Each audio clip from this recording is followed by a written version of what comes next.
Dun, dun, dun, dun, dun, dun, dun, dun, dun, dun. How's it going, guys? Aaron223 coming at you with a video. I know I haven't made a video in a pretty long time, a few months now. Really, I just kind of lost that spark, that want to make videos, but I kind of got it back now. I got some ideas. I'm going to run through some videos. I'm on vacation this week from work, so I should be able to. I'm going to shoot to make a video every day. It might be a lot of videos.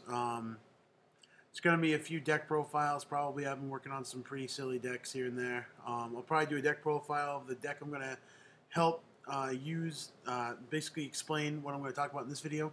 But I also got a couple other things I want to talk about. And for my first video back, I want to talk about deck construction, and more importantly, constructing for the meta versus constructing for the player. Now, if you don't get what I mean, let's think of it this way: like, Billy Brake just won 2 YCSs in a row, and he did that because he built a deck that kind of, no matter what, is gonna win against the meta, because that's basically when you put all the cards in there. The Max C's were great, obvious, like they helped a ton. Effect Veilers, Thunder Kings are great against most of the meta right now. Tour guides are obvious. You got to play tour guides if you want to win a YCS pretty much at this point. Unfortunately, I don't have any, but that's another story for another time. But the way I look at deck building is I kind of want to make it to fight against the player more than the deck itself. And here's what I mean. So I've been playing this really silly deck, and I'm sure you guys may have heard of it. If not, it's called, the stupid glare. It's called Lancer Frogs. So it uses a combination of Sea Lancers and Poison Draw and then Swap Frog. And basically the whole point of the deck is you play the Swap Frog and you dump Ronin Totem and Poison Draw Frog into the graveyard. And then you remove to summon 2 Ronin Totems. And then you make a Gotchi with the 2 Ronin Totems. Then you sack something for a Sea Lancer. You equip it with your remove from play stuff. And then whenever Poison Draw Frog or Dupe Frog is sent to the graveyard, you get either a search or a draw. And it's just it's kind of a fun deck, but it can be really competitive. I mean, I topped a few locals with it. Locals are nothing, but they did help. I am playing Birdman. Birdman's a great choice for synchro ability because I can combine it with Caius and make Locomotion Argenix, which is another kind of funny thing you can do. But basically what I'm talking about is if you're going to play against someone who, for some reason or another, they just can't, I want to say they have a good deck, but, maybe they get a little hot-headed. You make a silly play and they start teasing you. And then you bust out 3 of each of these in a deck, enemy controllers and creature swaps. They're probably going to be pretty confused, and you might actually be able to help yourself win a match because of that.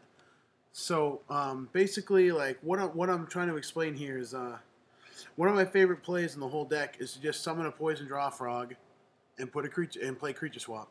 So I get one of their monsters, and they get this lowly 100 that whenever it's sent to the graveyard, I get to draw a card.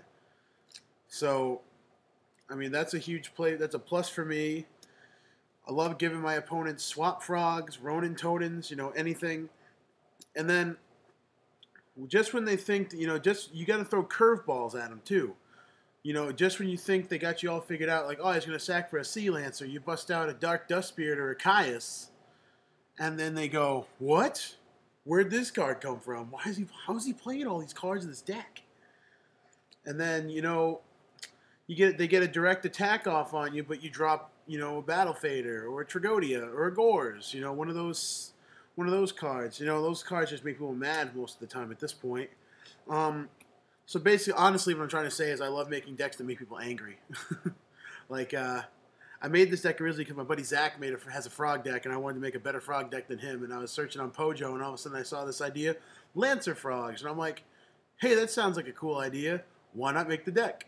So I made the deck, and it's a lot of fun. Basically, you just spam the crap out of Gotchi Gentetsu, and then you take whatever you want with your Treeborn and your other little frogs and whatnot, and then you get a nice Sea Lancer or a Caius train going, and you pretty much win the match. I honestly haven't lost very much with this deck.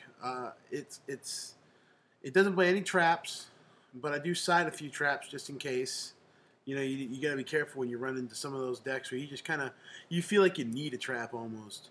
But another way you can look at it is I also have a playset of Maxis that I'm kind of lucky I got before they were all $45 or something. And I pretty much got them all for free. I got this one for $4. Well, I got one for $4. I got one out of my tins I bought, and I traded this. My buddy Mike owed me a glow up bulb, so he just traded me that for the glow up.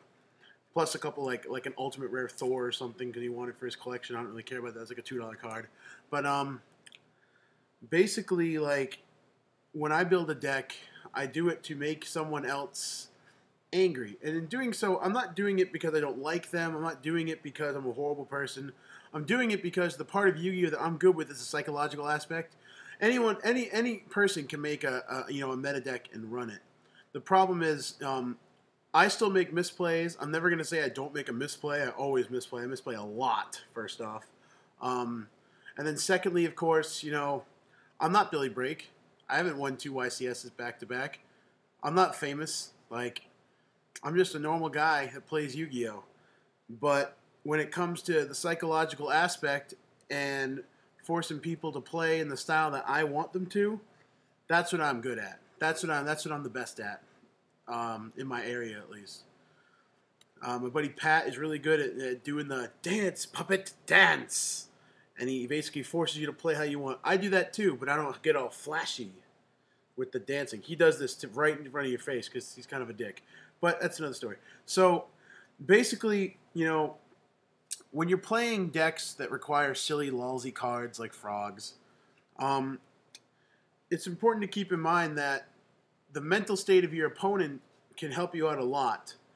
Say like, let's just say like they're going through all this stuff and they drop like, a Hyper Librarian. Or, maybe they play like a Thought Ruler for some reason. I play a Thought Ruler in my actual deck. I actually like the card, but maybe they drop a Thought Ruler on you. All you got to do is just drop Poison Draw and Creature Swap, because Creature Swap doesn't target, by the way, because it's the player picking, it's not you, so there's no targeting. You drop Poison Draw Frog, you drop a Creature Swap, and now all of a sudden you gain 100 life, you get to draw a card, and you have a Thought Ruler. And then what's that's going to do is, the second you play one of these two cards, things are going to happen that you might not notice, but your opponent's going to start second-guessing all their plays. Like, especially if you have that, and you've shown that you have Battle Faders or Trigodias or something. When you're playing with stuff like this, what's going to happen is your opponent is going to be sitting there going, do I want to summon something? I mean, he might just take it with Creature Swap. I mean, he could just take it with the Econ or stop my OTKs, the Battle Fader, and Dark Hole me next turn, and then all of a sudden, I'm out of luck. So what you're doing is you're forcing your opponent to second-guess all of his moves. And what happens is in Yu-Gi-Oh, it's almost like anything else. You have to trust your instincts, guys. Like, you just have to. You got to trust the instincts. That's how you get better. You get better instincts, you become a better player. It's pretty simple. I kind of realize this video has been running off like 9 minutes, but it's kind of like a comeback video. I'm sure most of you guys might agree with some things. If you don't, feel free to leave a comment. One last thing, the only reason I'm playing the Birdman, I probably said this already, the Birdman and the Caiuses is to summon this bad boy right here, Locomotion Argenix. This guy is basically Creature Swap on crack. When he's summoned, you take control of your opponent's monster, of an opponent's monster that has the highest attack. So let's say like I did this today. I managed to summon out Locomotion Argenix against my buddy Mike. He had a Great Tornado and an Ab-Zero on the field. And I had a Swap Frog down. So Ab-Zero was 3,000 because of Ab-Zero gains 500 for every water monster itself. So I drop this and I take Ab-Zero and I can run over Great Tornado and I have an Ab-Zero on the field with 3,000 attack, and that actually won me the game. So it's moves like that you just it messes with your opponent sometimes if you can do that, because like that was match 3, but I guarantee you like people think about these things when they're thinking like what to side deck. Like Max C's are in my side deck. And when do I put these in? When I go up against some zombie deck or a plant deck or even a hero deck. They special summon so much, I'm going to draw a bunch of cards. They don't know what I'm going to get. I don't know what I'm going to get.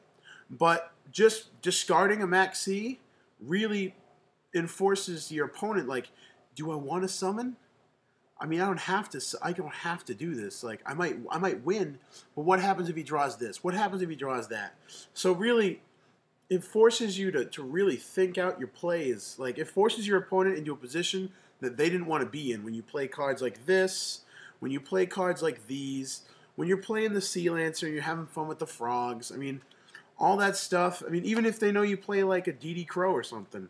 If you're playing DD Crows, like they're gonna think twice about putting stuff in the graveyard. If you're playing Vanity's Fiends or Effect Veilers, like they're gonna be thinking like, oh, I can't do that because then he's gonna just lock me out with the Effect Veiler and stuff like that. I mean, it's little simple things like that, guys, that really help you. This is advice from a guy that I don't win a lot of games like against really good players. What usually happens, I go to Manchester, there's some pretty good players there. I get to the top 8 and then I lose immediately after going undefeated in the first 3 rounds or 4 rounds, however long it goes. So that was just kind of my comeback. Basically what I'm trying to get at is when you're building a deck, there's 2 ways to look at it. You could build for the meta, but you can also build to the player. And what you want to do is try to control your opponent's emotions through the cards that you play, and that will get you wins that you couldn't have gotten if you just built a deck to counter a deck. Because what happens is it doesn't matter what you put in a deck. If you don't draw it, it's worthless, guys. You could side deck all 15 cards and still not draw a side deck card, and you still lose the match. I mean, what are you going to do when that happens? You can't say that like I sided 15 cards and draw any. That's fine, But honestly, any deck should be able to beat any deck without a side deck. The problem is the side deck. What it does is allows you to gives you a better chance to succeed, but so does playing cards like Creature Swap and Enemy Controller, playing frogs and making gotchi walls, putting Max C's in from the side deck, main deck in the Max C's, playing weird cards people aren't prepared for. That's how you win games. That's honestly how I win most of my games. I just play cards people don't expect. I played Spaceships last weekend at Locals. I did really good because no one expected me to play Spaceships. I don't know what I'm playing this week. I might play Glad Beast. People will expect that from me because I really like Glad Beast. But the thing is, I play it differently. And I'll probably be doing a deck profile of that sometime this week, showing you my Glads build that I got from someone I was talking to, a bunch of people back in January in Peabody. Well, not right now, January, August in Peabody. About Glad Beast, because I was playing Hero Lives Glads, and he gave me this great idea for a different Glads build, so I'm going to share that with you guys in my version of it at some point. But for now, thanks for tuning in, guys. I'm sorry I was gone so long. You'll be getting a lot more videos coming your way from me. This is Airnewman223. Peace out.